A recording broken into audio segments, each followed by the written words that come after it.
নমস্কার বন্ধুরা, আজ আবার একটা ভিডিও নিয়ে হাজির। আপনাদের সঙ্গে রয়েছি আমি ঋষিকেশ। ইস্ট বেঙ্গলের খবর তো থাকবেই অতি অবশ্যই। ইস্ট বেঙ্গলের ইনফ্যাক্ট গতকালের ম্যাচ দেখার পরে রেশ এখনো কাটছে না। ভুলতে পারছি না যে গোলগুলো এবং যা খেললো গতকাল মিগুয়েল থেকে হামিদ কিংবা বিপিন সিং, রশিদরা যে খেলাটা খেললো সত্যি এই খেলাটার 50% ও যদি ইস্ট বেঙ্গল খেলতে পারে যেকোনো ম্যাচই বার করে নিতে পারবে।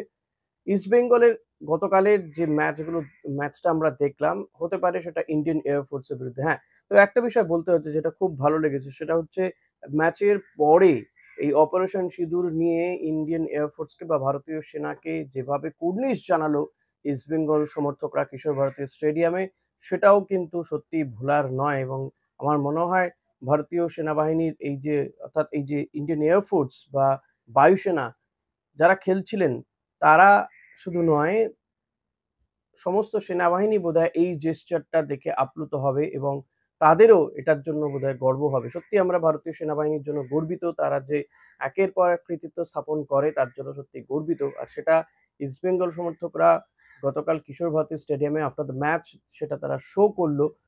সত্যি কুর্নিশ, তাদের সত্যিই কুর্নিশ জানাই। এটা তো আ মানে এই জেস্চার কেউ দেখাতে পারে, সেটা যদি কেউ দেখাতে পারে সেটা একমাত্র ইস্টবেঙ্গল, সেটা দেখিয়ে দিল ইস্টবেঙ্গল।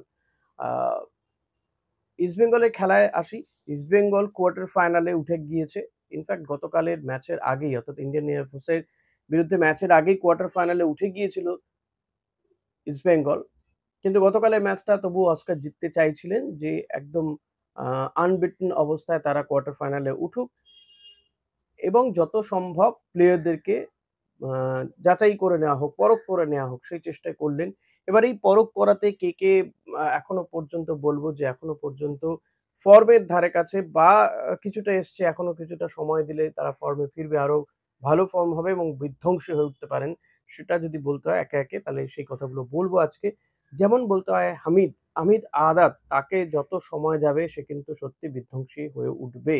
হামিদ আহাদাদ কিন্তু গোলটা করে দিচ্ছে ঠিক সময়ে। তারপর অসম্ভব আ ক্ষিপ্রতায় গোল করছে, গোল করার একটা খিদে আছে। হ্যাঁ, গোল মিস হয়তো করেছে।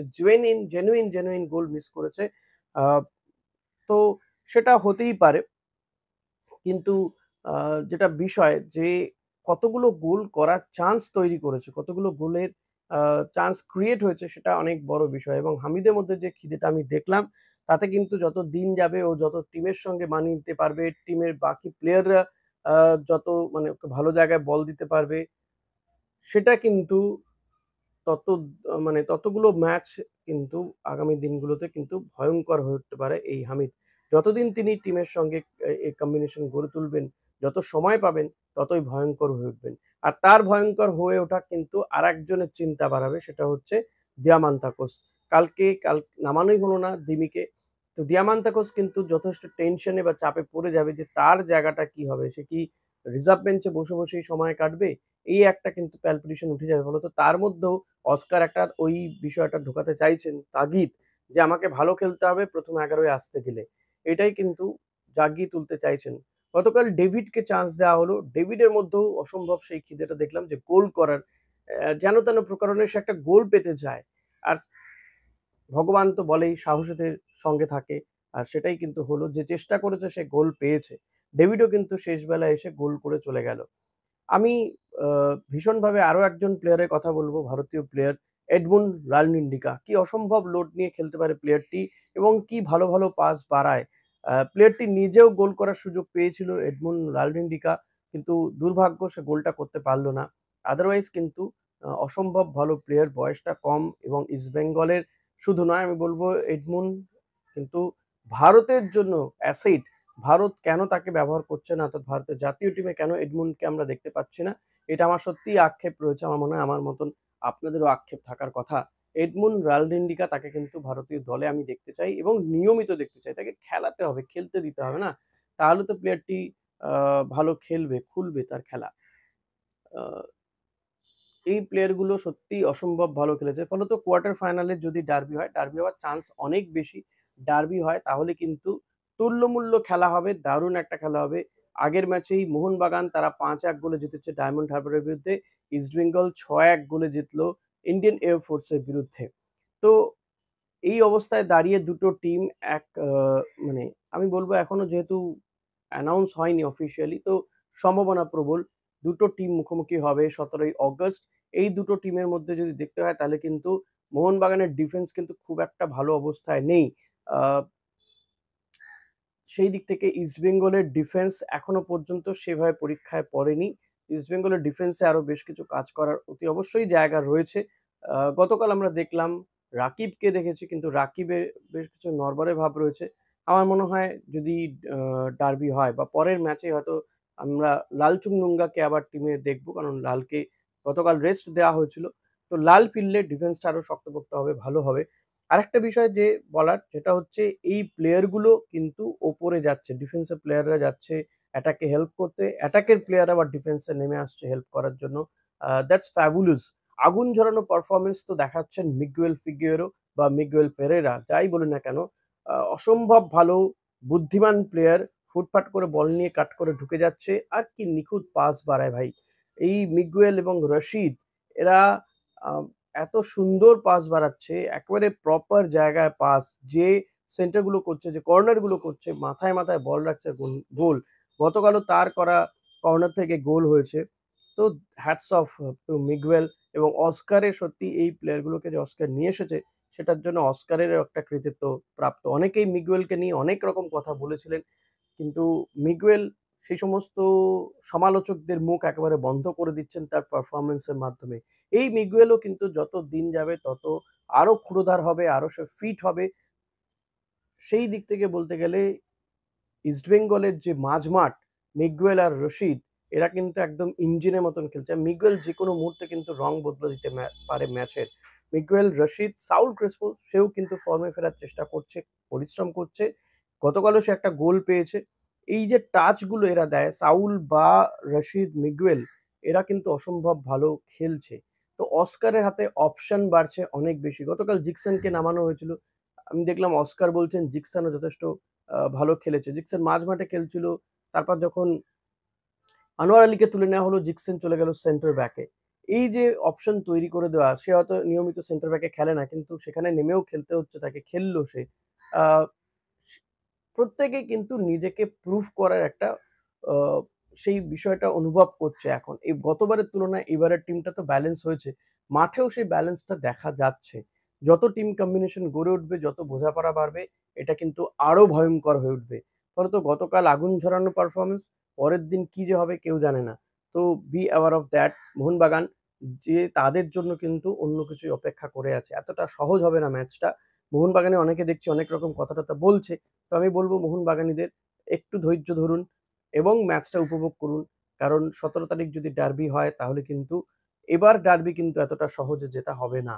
ইস্টবেঙ্গলের যে টিম করেছে আর এই টিমটা যদি যেভাবে খেলছে তাতে কিন্তু ভয়ংকর হয়ে ওঠার যাবতীয় মসলা এই টিমটার মধ্যে রয়েছে।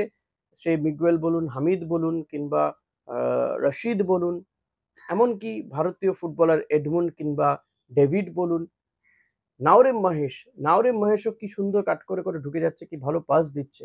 কিন্তু হ্যাঁ, গোল বিপিন সিং এই প্লেয়ারটির সম্পর্কে না বললেই নয়। বিপিন মানে অসম্ভব ছটফটে একটা প্লেয়ার লাগছে।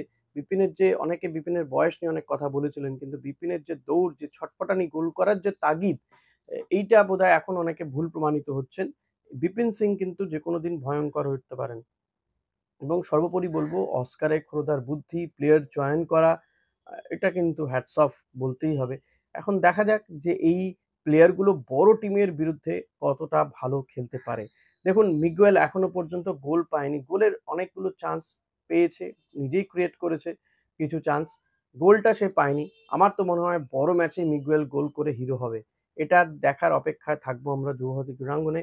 আ টিমটার মধ্যে কিন্তু একটা বোঝাপড়া, ভালো একটা বোঝাপড়ার পরিকল্পনা রয়েছে বা চেষ্টা রয়েছে। প্রত্যেকে গোল করলে আরেকজনকে কাছে টেনে নিচ্ছে। এই বিষয়টা কিন্তু আমার সত্যি খুব ভালো লাগছে।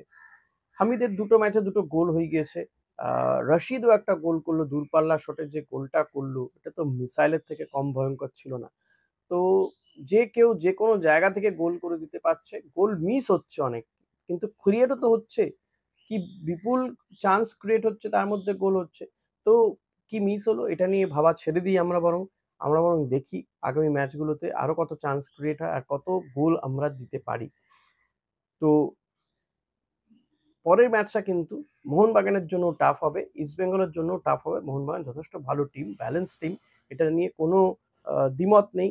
ইস্টবেঙ্গল মাঝখানে এই যে গতকাল ম্যাচ খেলেছে, মাঝখানে কিন্তু ৫-৬টা দিন তারা হাতে পেয়ে যাচ্ছে। মোহনবাগানও প্র্যাকটিস করছে, কিন্তু মোহনবাগানের ডিফেন্সে বেশ কয়েকজন প্লেয়ারের চোটাঘাত রয়েছে।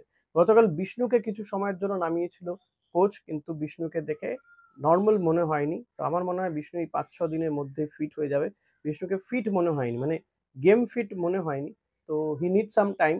তো আফটার দ্যাট আমার মনে হয় এই ৫-৬ দিনে বিষ্ণু ফিট হয়ে যাবে। বাকি প্লেয়াররাও ফিট হয়ে যাবে। তো একটা ফিট টিম আ নামতে চলেছে ডার্বিতে। হ্যাঁ, আমার তো মনে হচ্ছে ডার্বিই হবে কোয়ার্টার ফাইনালে। এটা অন্যথা কিছু হওয়ার নেই। আরেকটা বলব যে ইস্টবেঙ্গলের এই টিমটা অসম্ভব ভালো তো খেলছে। ডিফেন্সটা পরীক্ষার মধ্যে পড়েনি।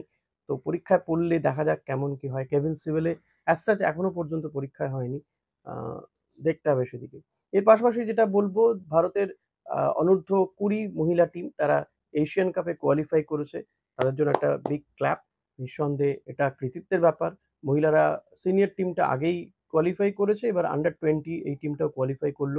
আ ভারতীয় ফুটবল ফেডারেশন তাদের জন্য প্রাইজ ঘোষণা করেছে। ভালো বিষয়। কিন্তু আইএসএল, পুরুষ টিম এগুলো নিয়েও চিন্তাভাবনা করা দরকার। কারণ নতুন কোচ তো বাছাই হয়ে গেছে। আ এই মাসেই কাফা কাপ খেলতে নামবে ভারতীয় দল। কিন্তু কোন দল নামবে সেটারই এখনো পর্যন্ত দিশা নেই। অফিসিয়ালি কিন্তু এখনো কোনো সই-সাবুত হয়নি খালিদ জামিলের ভারতীয় কোচ হিসেবে। তিনি এখনো জামশেদপুরে কোচ রয়েছেন। জানি না এই সমস্ত কবে কি হবে? কবে একটা ক্যাম্প-ফ্যাম্প কিছু হবে কিনা কিচ্ছু জানি না। কোনো ইনফরমেশনই দেওয়া হচ্ছে না। অথচ এই মাসের শেষের দিকে কিন্তু কাফা নেশনস কাপ খেলতে নামবে ভারতীয় দল। কি খেলতে নামবে? কারণ যথেষ্ট কঠিন টুর্নামেন্ট। খালেদ জামিলের কাছে কঠিন পরীক্ষা। কিন্তু সেই পরীক্ষার প্রিপারেশন কিচ্ছু নেই। Let's hope for the best. দেখা যাক কি হয়। আজকের ভিডিও এই পর্যন্তই। ভিডিওটা ভালো লাগলে লাইক, কমেন্ট, শেয়ার করতে ভুলবেন না। চ্যানেলে নতুন হলে সাবস্ক্রাইব করে নেবেন, মেম্বারশিপ নিতে পারেন এবং হাইপ দেবেন। Thank you.